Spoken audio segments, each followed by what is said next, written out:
Bons estudos a todos. Eu vou falar agora da Lei das Leis, qual seja, a Lei de Introdução às Normas do Direito Brasileiro, LINDBD. Artigo 1º. A lei começa a vigorar em todo o país 45 dias depois de oficialmente publicada. 45 dias corridos, haja visto que é um prazo processual. Salvo quando na própria lei já dispõe qual será o início da vigência da lei. Na omissão, vale a regra do início da vigência da lei em todo o país em 45 dias da publicação. Começa a valer a lei. Ou seja, quando na própria lei não dispor expressamente, o prazo do início de sua vigência é 45 dias. Nos estados estrangeiros, quando admitida a lei brasileira, a vigência se inicia 3 meses depois de oficialmente publicada. Está aí o globo, representando os países estrangeiros, e 90 dias, ou seja, é o dobro do prazo para efeito de vigência em relação aos prazos para o Brasil. Então, no Brasil, 45, no estrangeiro, 90, após a publicação. Artigo 2º. Não se destinando à vigência temporária, a lei terá vigor até que outra a modifique ou a revogue. Ou seja, a lei vale por prazo indeterminado, é a regra, até que aconteça sua modificação ou sua revogação a posteriori. Parágrafo 1º. A lei posterior revoga a anterior, nas seguintes hipóteses: quando expressamente a declare, qual seja a revogação da lei anterior. Também revoga a lei anterior quando a lei nova seja com ela incompatível. Também revoga a lei anterior quando regula inteiramente a matéria de que tratava a lei anterior.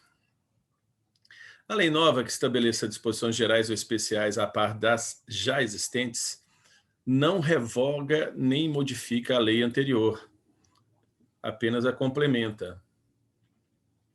Haja visto que são disposições gerais ou especiais, ou seja, uma premissa maior ou uma mais específica, consoante o que já dispõe a lei. Então, só um toquezinho aqui, a definição de lei temporária. Consiste em norma que traz em seu bojo tempo de vigência pré-fixado, a exemplo da lei que vigorou, né, no tempo das Olimpíadas aqui no Brasil. Artigo 3º. Ninguém pode se escusar de cumprir a lei, alegando que não a conhece. Artigo 4º. Quando a lei for omissa, o juiz decidirá o caso de acordo com a analogia, os costumes e os princípios gerais do direito. Lembrando, pessoal, que essa lei é a lei das leis, não só do direito penal, mas de todo o ordenamento jurídico pátrio, ok? Artigo 5º. Na aplicação da lei, o juiz atenderá aos fins sociais a que ela se dirige, bem como às exigências do bem comum. A lei em vigor terá efeito imediato e geral, respeitando o ato jurídico perfeito, o direito adquirido e a coisa julgada. O que seria o ato jurídico perfeito? É o ato já consumado segundo a lei vigente ao tempo em que se efetuou. Definição do ato jurídico perfeito.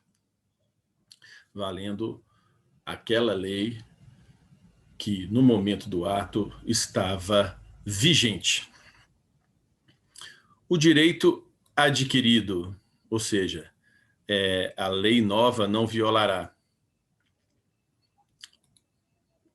Consideram-se direitos adquiridos os mesmos que o seu titular, ou alguém por ele possa exercer, bem como aqueles cujo começo do exercício tenha o termo prefixado, ou condição pré-estabelecida, inalterável a arbítrio de outro. Ou seja, não aconteceu ainda aquele fato jurídico, porém, o direito já está estabelecido a termo.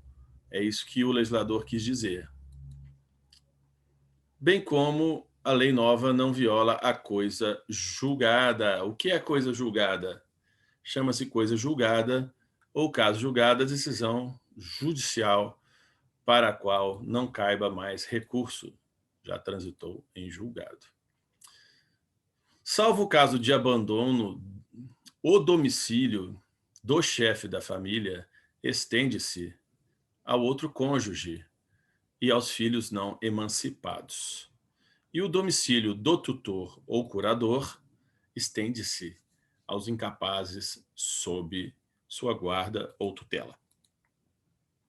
A lei do país em que domiciliada a pessoa, em que esteja domiciliada a pessoa, determina, qual seja, a lei do domicílio da pessoa determina as regras sobre o começo e o fim da personalidade, bem como o nome, determina a regra relativa à capacidade e os direitos de família. Sempre a lei do domicílio determina.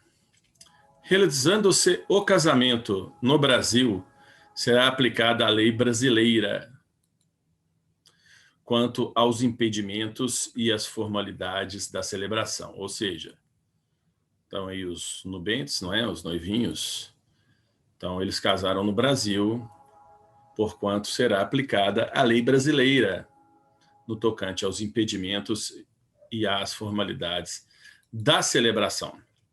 O casamento estrangeiros poderá celebrar-se perante autoridades diplomáticas ou consulares do país de ambos ou nubentes. Então está aqui, vamos supor que o noivo é da Austrália e a noiva do Brasil, poderão se dirigir tanto a um quanto ao outro país, notadamente aí perante as autoridades diplomáticas ou consulares.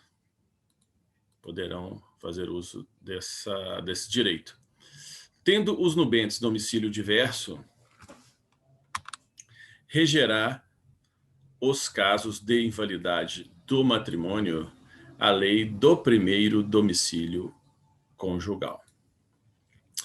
O regime de bens legal ou convencional, ou seja, com base na lei ou na vontade dos nubentes, obedece à lei do país em que tiverem os primeiros domicílios ou primeiro domicílio. E se este for diverso, do primeiro domicílio conjugal.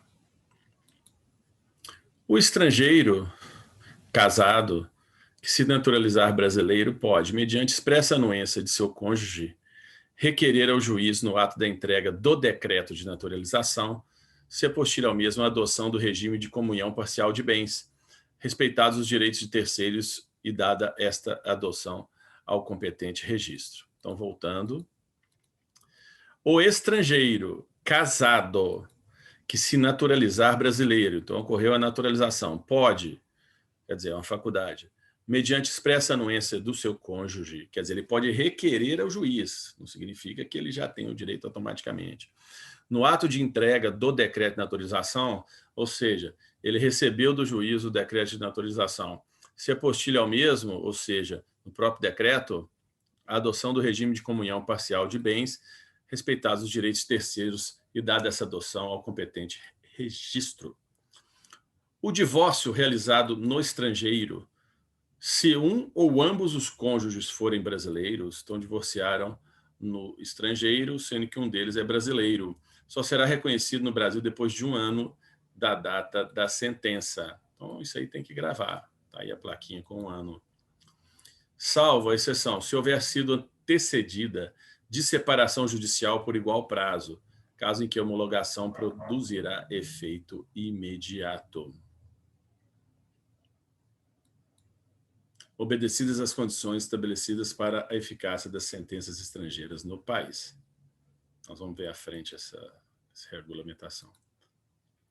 O STJ, Superior Tribunal de Justiça, na forma de seu regimento interno, poderá reexaminar a requerimento do interessado decisões já proferidas em pedidos de homologação de sentenças estrangeiras de divórcio de brasileiros. Então, pode revisar, a fim de que passem a produzir todos os efeitos legais. Quando a pessoa não tiver domicílio, a pessoa não tem domicílio, considerar-se-á domiciliada no lugar de sua residência ou naquele em que se encontre. O Código Civil é muito baseado nessas disposições. Se os senhores forem ver aí no Código Civil a questão do domicílio, está totalmente sincronizado. Para qualificar os bens e regular as relações a eles concernentes, aplicar-se-á a lei do país em que estiverem os bens situados. Então, vale onde estiverem situados os bens, para qualificá-los e regular as relações a eles concernentes. Aplicar-se-á a lei do país em que for domiciliado o proprietário quanto aos bens móveis que ele trouxer ou se destinarem a transporte para outros lugares. Ou seja, vai estar ali de passagem, ou então ele trouxe de outro país. Então, se aplica, nesse caso, a lei do país em que for domiciliado o proprietário para bens móveis que ele trouxer ou se destinar a transporte para outros lugares. Vale o domicílio do proprietário para bem móveis. Está aí a mebinha. Ou seja, para bens móveis, vale a lei do país do domicílio do proprietário do bem. O penhor regula-se pela lei do domicílio que tiver a pessoa em cuja posse se encontre a coisa apenhada. Ou seja, o penhor está vinculado ao local onde se encontra o bem, qual seja, do domicílio do posseiro do bem. Então, logicamente, vale o local onde está o bem. Para qualificar e reger as obrigações, aplicar-se-á a lei do país em que se constituírem, no caso de contratos, por exemplo. Qual seja, se o contrato for fechado na França, por exemplo, o mesmo é regido pela lei da França. Sendo que, se o contrato se destinar a obrigação a ser executada no Brasil, e dependendo de forma essencial, será esta observada, admitidas as peculiaridades da lei estrangeira quanto aos requisitos extrínsecos do ato.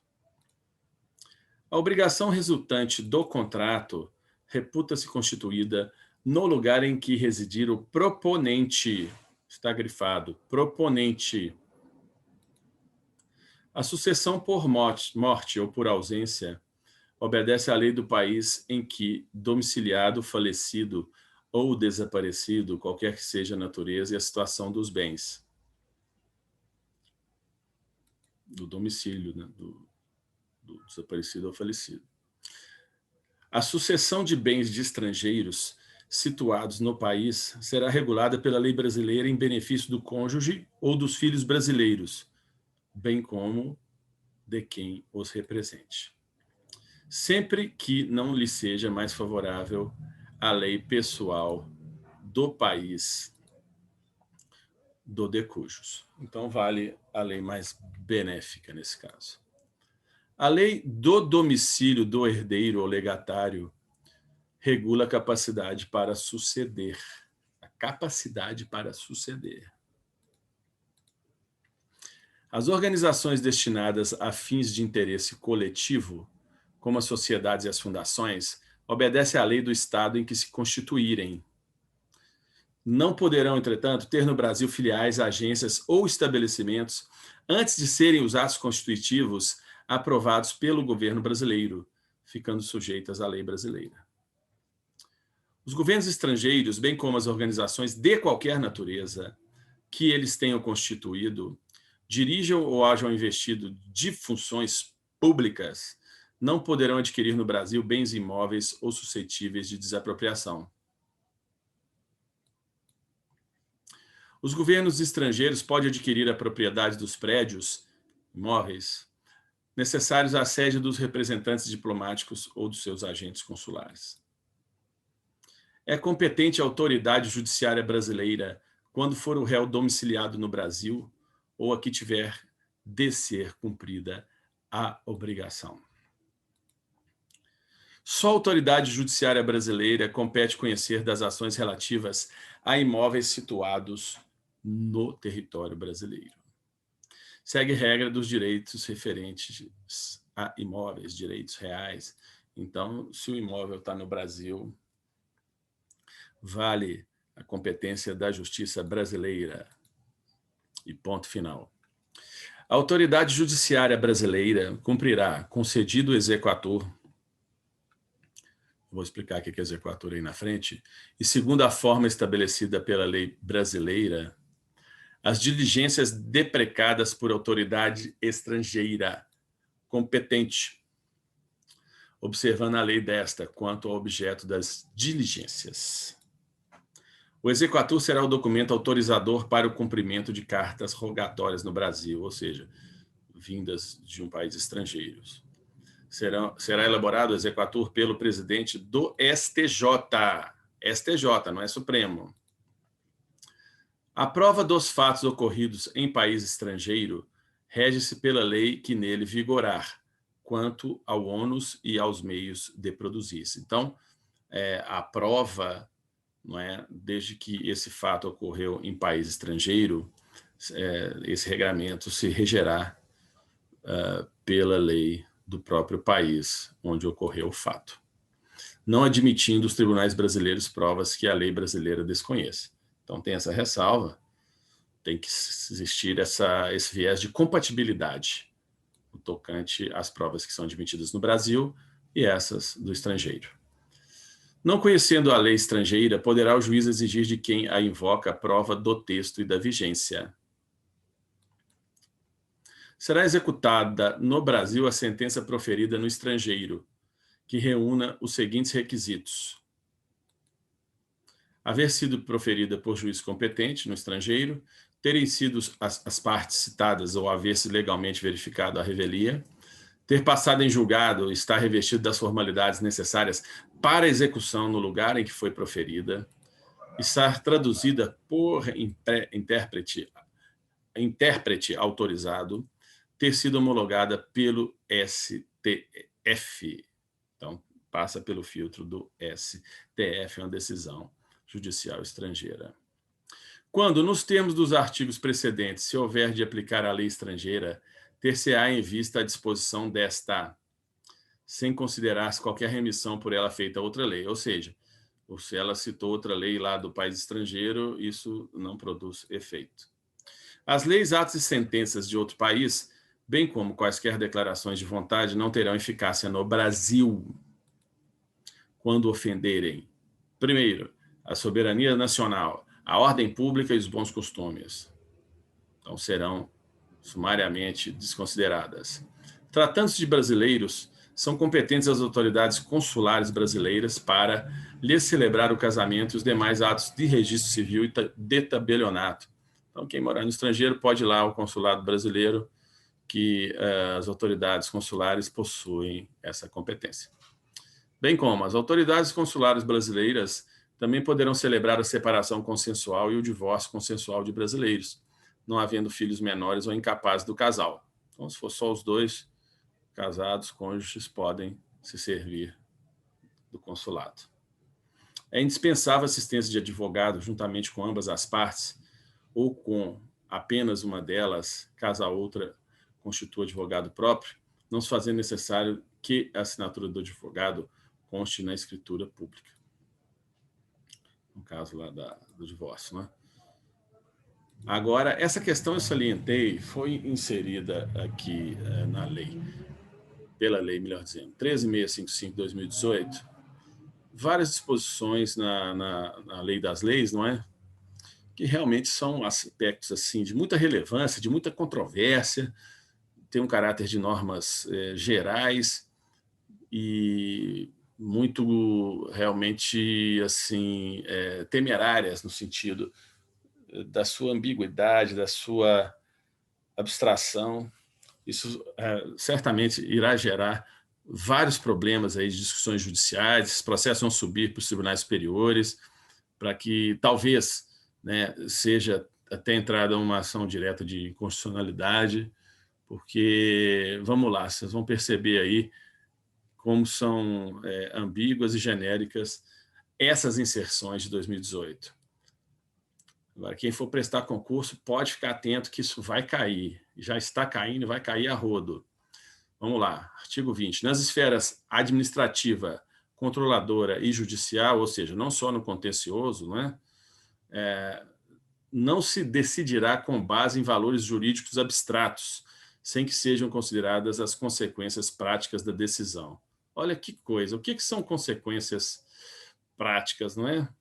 Então, a cláusula aberta, que não diz nada objetivo, apenas ampara, em uma de suas interpretações, recursos contra decisões, sejam de ordem pública, tanto de processos administrativos, judiciais, e até órgãos de controladoria, tipo TCU ou TCE. Ou seja, tem que ser consideradas as condições peculiares do caso concreto. A motivação demonstrará a necessidade de adequação da medida imposta, ou da invalidade de ato, contrato, ajuste, processo ou norma administrativa, inclusive em face das possíveis alternativas. Quer dizer, também fala de um ponto de vista, assim, uma premissa lá em cima, maior, e dá margem aí às diversas interpretações. A decisão que, nas esferas administrativa, controladora ou judicial, novamente, nesse caso, decretar a invalidação de ato, contrato, ajuste, processo ou norma administrativa, deverá indicar de modo expresso as consequências jurídicas e administrativas. Então, não basta apenas decretar, tem que indicar nessa decisão as consequências jurídicas e administrativas. A decisão que se refere ao caput desse artigo deverá, quando for o caso, quer dizer, pode ou não, indicar as condições para que a regularização ocorra de modo proporcional e equânime e sem prejuízo aos interesses gerais. Não se poder impor aos sujeitos atingidos ônus ou perdas que, em função das peculiaridades do caso concreto, sejam anormais ou excessivos. Eu coloquei aqui, o que é, gente? Perdas anormais ou excessivos? Qual o parâmetro? Ponto crítico. Qual que é o grau de validação disso? Ou seja, que as perdas são anormais ou excessivas, né? Isso já está dando muita controvérsia, muita polêmica, porque fica aberta aí uma janela muito grande de interpretação. Na interpretação de normas sobre gestão pública, e eu grifei gestão pública, serão considerados os obstáculos e as dificuldades reais do gestor e as exigências das políticas públicas a seu cargo, sem prejuízo dos direitos dos administrados. Ou seja, por um lado, ele dá uma blindagem para o gestor e, por outro, fala que não pode ser prejudicados os direitos dos administrados. Quer dizer, totalmente paradoxal. Em decisão sobre regularidade de conduta ou validade de ato, contrato, ajuste, processo ou norma administrativa, serão consideradas as circunstâncias práticas que houver imposto, limitado ou condicionado à ação do agente. Na aplicação de sanções, serão consideradas a natureza e a gravidade da infração cometida, os danos que dela provierem para a administração pública, as circunstâncias agravantes ou atenuantes e os antecedentes do agente. O que está acontecendo aqui, gente? Foi implantada a verdadeira dosimetria da sanção advinda aí da área administrativa. Quer dizer, tal como era na dosimetria na pena, né? Uma forma não igual, claro, mas dentro do mesmo conceito, né? Para que não sejam feitos o mesmo julgamento para pessoas, por exemplo, uma que já tem um histórico de descumprimento, né, de suas obrigações perante os entes governamentais, os órgãos públicos. Então, tem um bom sentido isso. As sanções aplicadas ao agente serão levadas em conta na dosimetria das demais sanções de mesma natureza relativas ao mesmo fato. Então, aqui já se fala da reincidência, não é? Que também agrava a decisão. A decisão administrativa, controladora ou judicial que estabelecer interpretação, orientação nova sobre norma de conteúdo indeterminado, quer dizer, está inovando. Tem uma norma de conteúdo indeterminado, que é quase essa aqui é uma norma de conteúdo indeterminado, não é? Mas inovou isso, mudou estabeleceu a interpretação, impondo novo dever ou novo condicionamento de direito, qual seja a decisão administrativa, controladora ou judicial. Deverá prever regime de transição quando indispensável para que o novo dever ou condicionamento de direito seja cumprido de modo proporcional, equânime e eficiente, sem prejuízo aos interesses gerais. Então, quer dizer, isso é o famoso vacatio legis, não é? Nós temos agora até na questão do juiz das garantias, não é? Está acontecendo isso. O doutor Luiz Fux, ministro Luiz Fux, deu aí uma suspensão, né? Que não é a mesma coisa de transição, mas se encaixa no mesmo conceito, para que muitas vezes a justiça tem que ser adaptada, tem que ser criados órgãos. Imagine, se for criado o juiz das garantias, vai ter que ter mais juízes, vai ter que ter um sistema que hoje todo é informatizado, que deve ser ajustado, né? Como que vão serem realizadas as interfaces, seja com advogados, seja com os próprios membros do judiciário. Então, esse dispositivo vem dentro dessa perspectiva. A revisão nas esferas administrativa, controladora ou judicial quanto à validade do ato. Validade, revisão. Quanto à validade do ato, contrato, ajuste, processo ou norma administrativa, cuja produção já se houver completado, levará em conta as orientações gerais da época, sendo vedado que, com base em mudança posterior de orientação geral, se declarem válidas as situações plenamente constituídas. Já está garantindo aqui também o direito adquirido. Parágrafo único. Consideram-se orientações gerais as interpretações e especificações contidas em atos públicos de caráter geral em jurisprudência judicial, inclusive súmulas, ou administrativa majoritária, e ainda as adotadas por prática administrativa reiterada de amplo conhecimento público. Então, o que ele está querendo dizer? A revisão que foi feita numa interpretação hoje, né, quanto à validade de um ato, contrato, ajuste, processo ou norma administrativa, ele tem que considerar as interpretações da jurisprudência, não é? Ou seja, veda a retroatividade, viés da preservação do direito adquirido.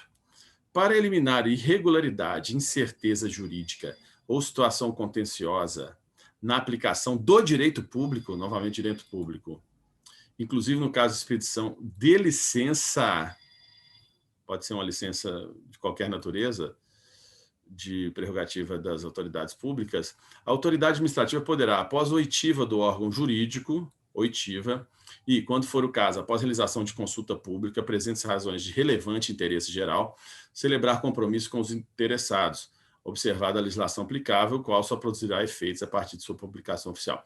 Então, esse caso aqui é interessante, porque ele envolve, inclusive, consulta pública, quando for o caso, né? Muitas vezes, uma população que vai ser afetada por determinado projeto, não é? Então, ela é consultada e vem a se manifestar. Então, é bem interessante essa interface, vamos dizer assim, com viés bem democrático. O compromisso referido no caput desse artigo buscará solução jurídica proporcional, equânime, eficiente e compatível com os interesses gerais. Não poderá conferir desoneração permanente de dever ou condicionamento de direito reconhecidos por orientação geral. Ou seja, se já tem o direito adquirido, novamente, ele está falando que não pode desonerar o direito adquirido, reconhecido por orientação geral, ou seja, uma súmula, um entendimento majoritário, Então, isso ficou bem cravado pelo legislador. Os senhores e senhoras estão vendo que essa lei tem um caráter assim, bem geral, ela norteia as demais, né? Por isso que ela não é muito cravada também, muito objetiva. Deverá prever com clareza as obrigações das partes, o prazo para seu cumprimento e as sanções aplicáveis em caso de descumprimento. A decisão do processo nas esferas administrativa, controladora ou judicial poderá impor compensação por benefícios indevidos ou prejuízos anormais ou injustos resultantes do processo ou da conduta dos envolvidos. Olha aí, outra coisa que está bem ambígua, né?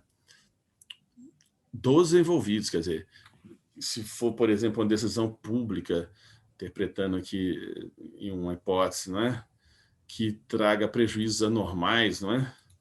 A pessoa, então ela poderá, a entidade governamental, ter que ressarcir por esse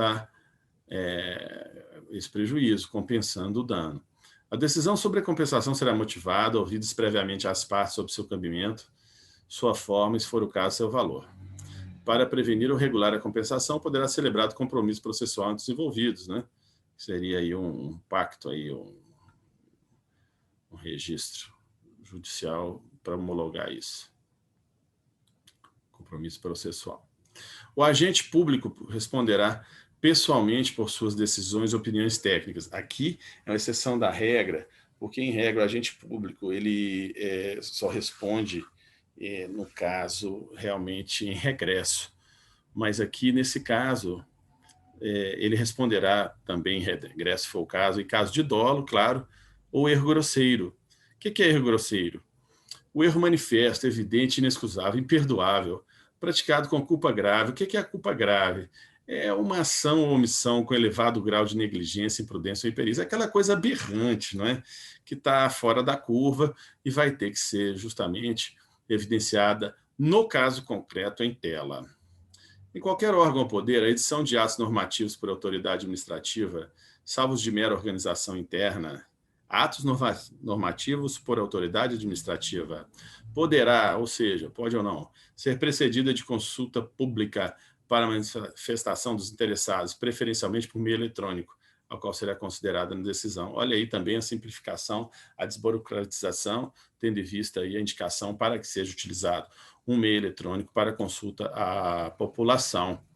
Em qualquer órgão ou poder, a edição de atos normativos por autoridade administrativa, atos normativos, salvo de mera organização interna, serão ou não, né, poderá ser precedida de consulta pública. Também, pela terceira vez, vem nessa modificação a consulta pública. As autoridades públicas devem atuar para aumentar a segurança jurídica na aplicação das normas, inclusive por meio de regulamentos, súmulas administrativas e respostas a consultas. Ou seja, aqui ele já vem cravando. O que ele mesmo não fez aqui, o legislador nessa lei, agora ele fala o contrário, que devem atuar para aumentar a segurança jurídica. E muitos artigos aqui dessa lei que nós acabamos de ler provocam justamente, segundo a corrente majoritária, uma insegurança jurídica muito grande. Realmente é motivo de grande controvérsia, até literal, não é? Então, aqui, nesse caso, orienta-se que sejam simuladas as questões controversas, as normas que estão em branco, com decisões para um lado, para o outro, gerando aí muitos conflitos na justiça que se prolongam ad eterno, entre aspas, não é? Então, está estimulando a padronização dos entendimentos judiciais. Os instrumentos previstos no caput desse artigo terão caráter vinculante em relação aos demais. Vamos lá. Agora aqui, caminhando para o final. Então, aqui nós estamos finalizando. Estávamos no artigo 30. E aqui, pessoal, é a forma que vocês vão interagir com o mapa, caso queira adquiri-los. Vocês podem, assim, diminuir, aumentar, né, passar as células, abrir, fechar, ir para frente, para trás. Eu disponibilizo para vocês esse arquivo por um valor mínimo aí que está abaixo. E, sendo assim, agradeço mais uma vez. Estamos chegando aí a 500 mil de visualizações no canal. e isso é motivo de grande satisfação poder estar contribuindo de uma forma gratuita com a propagação do conhecimento. Muito obrigado a todos e tenho aí uns ótimos resultados advindos de vossos estudos. Um abraço.